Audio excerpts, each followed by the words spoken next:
Hi, I'm Bonnie Spindler, the Victorian Specialist, and I'm here in the Panhandle of Golden Gate Park. And I'm here to talk about the earliest origins of San Francisco and how it expanded west through our city.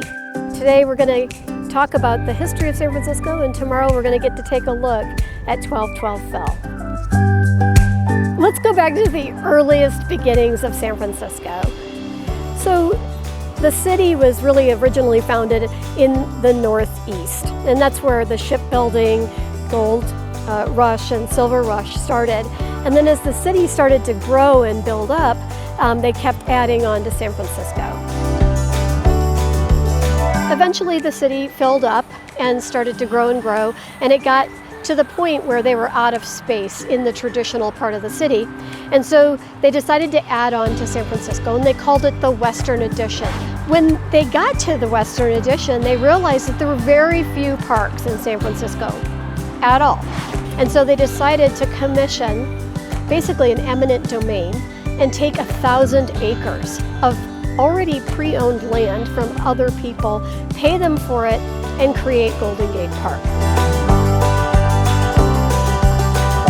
So originally, they were going to go all the way to Van Ness, but when the citizenry realized that they had to tear down the Oak Street fire station and the beautiful Sacred Heart Church that's a copy of a Venetian church, they protested, and the park ended where it ends today.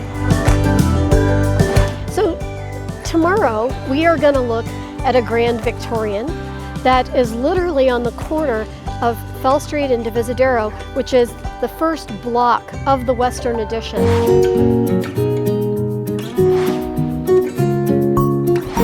I'm outside 1212 Fell Street. So the contractor is also a developer at the turn of the century, and they bought land. Sometimes they divided it into 2, 3, 4, or 5 lots. In this particular case, he divided it into 2 lots, 25 by 137.5 each, and built beautiful East Lake stick Victorians on them. These houses used to be twins, and the reason we're so gung-ho about keeping things the same as they were, you can see how beautiful the original house was and how bad it looks once they've pulled all the original detail off and stuck it over it. David F. McGraw, contractor builder, bought these 2 lots in 1887 and was completed with the construction by 1889. Beautiful mahogany finishes, the lincrusta, and this Beaux-Arts sculpture on the newel post. Let's take a look at this living room. We have a beautiful Carrara marble fireplace, a big bay window that faces south, and a very rare triple parlor. The last thing I'll point out about these 2 rooms are the chandeliers. It's very difficult to find pairs in a scale that works in a room like this. And these 2 matching chandeliers really make the space. It's quite spectacular. Imagine hosting dinner parties in this room. Your guests would feel like royalty. There is a spectacular built-in china buffet to both serve the food and store your china. The Victorians had a private life and a public life, and so the triple parlor was set up for entertaining, and this room is for the family.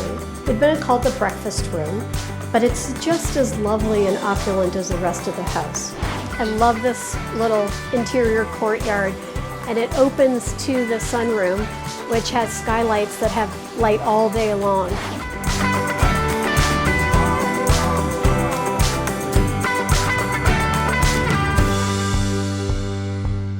Come join me at 1212 Fell, and thank you for joining me for this video. Come see me. I'm Bonnie Spindler, the Victorian Specialist, and I'll see you again next month.